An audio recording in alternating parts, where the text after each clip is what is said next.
Morjes, mun nimi on Niittymä Jukka ja tämä on Tekoälytestissä kanava. Ajattelin tehdä tälle vuoden 2025 alkuun pikkusen tämmöisen jonkinlaisen tilannekatsauksen, että mitä kuuluu Tekoälytestissä YouTube-kanavalle. Kanava ei ole kuollut, mutta on ollut pakko käytännössä nyt loppuvuosi 24 niin allokoida sitten tutkimuksen pariin. Eli tosiaan mä teen väitöskirjaa generatiivisten tekoälyjen vaikutuksesta viestintään Jyväskylän yliopiston kauppakorkeakouluun.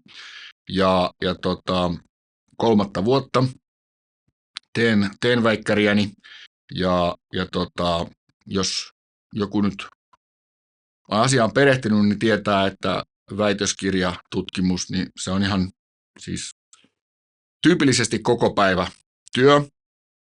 Mä teen sitä harrastuksena työn ohessa ja käytännössä tarkoittaa sitä, että aika pitkälti viikonloppuisin, aikaisin aamuisin ja joskus jos jaksan, niin illalla. Mulle parempi rytmi nykymaailmassa on silleen, että mä herään aikaisemmin ja sitten aamulla niin käytän aivoja, koska illalla ne on sitten niin väsyneet, että sinne ei oikeastaan niin kuin mahdu enää mitään hirveän järeitä murskattavaa. Ja tähän liittyen on tosiaan, mä johonkin listasinkin, mitäs tässä nyt sitten syksyn aikana tuli tutkittua, niin äkkiseltään, kun tästä katon, niin 5 artikkelia on nyt sitten jossain vaiheessa, yhdessä olin kakkoskirjoittajana, se on hyväksyntäprosessissa, toisessa olin ykköskirjoittaja, se on myös viimeisillä kommenteilla. 3. olin ykköskirjoittaja myöskin ja siitä on tullut viimeiset kommentit, mitkä pitäisi nyt sitten katsoa läpi. Ja sitten on 1 paperi työn alla, tämmöinen vähän käsitteellisempi paperi.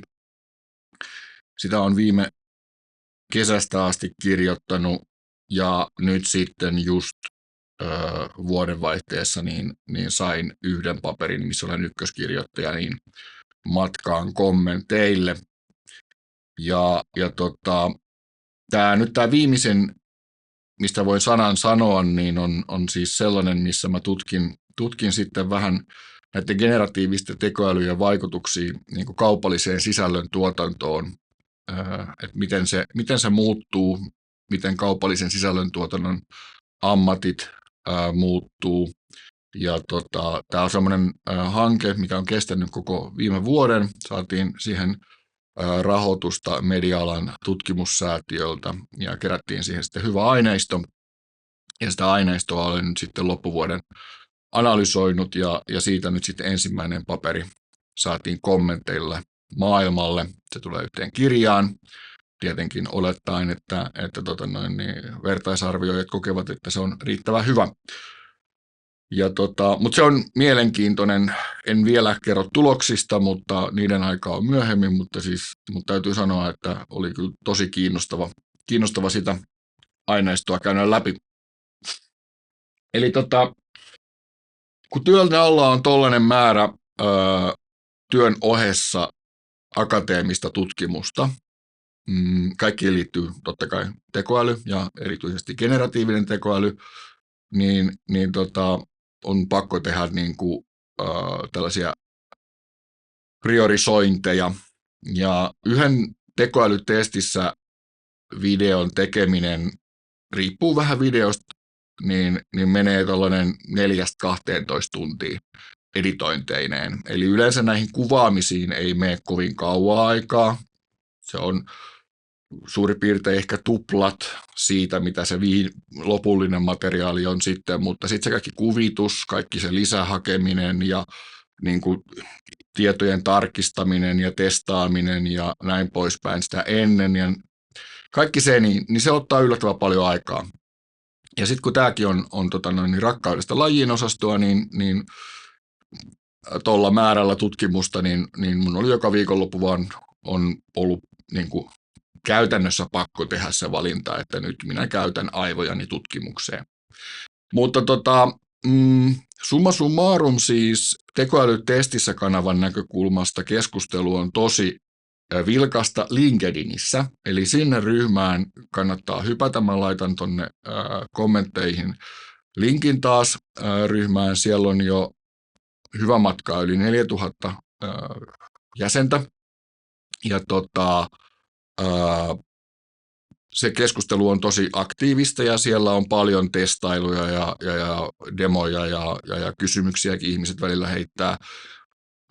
Sinne kannattaa liittyä. Se on hassua miettiä, että silloin aluksi mä ajattelin, että mä tekisin 3-5 videota viikossa. Eli ajattelin aina, että aikaa riittää ja vaikka mihin, mutta sitten se totuus paljastuu kyllä tehdessä. Tämä on yksi myöskin sellainen ydinhavainto viime vuodelta, minkä mä olen taas oppinut uudelleen, että kaikkeen menee enemmän aikaa kuin kuvittelin. No totta kai vaihtelee ja riippuu, joskus menee nopeamminkin, mutta noin keskimäärin niin enemmän menee aikaa kun osaa varautua.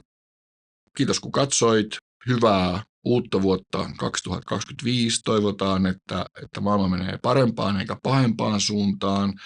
Ja ihmiset oppii elämään rauhassa keskenään eikä perseille menemään.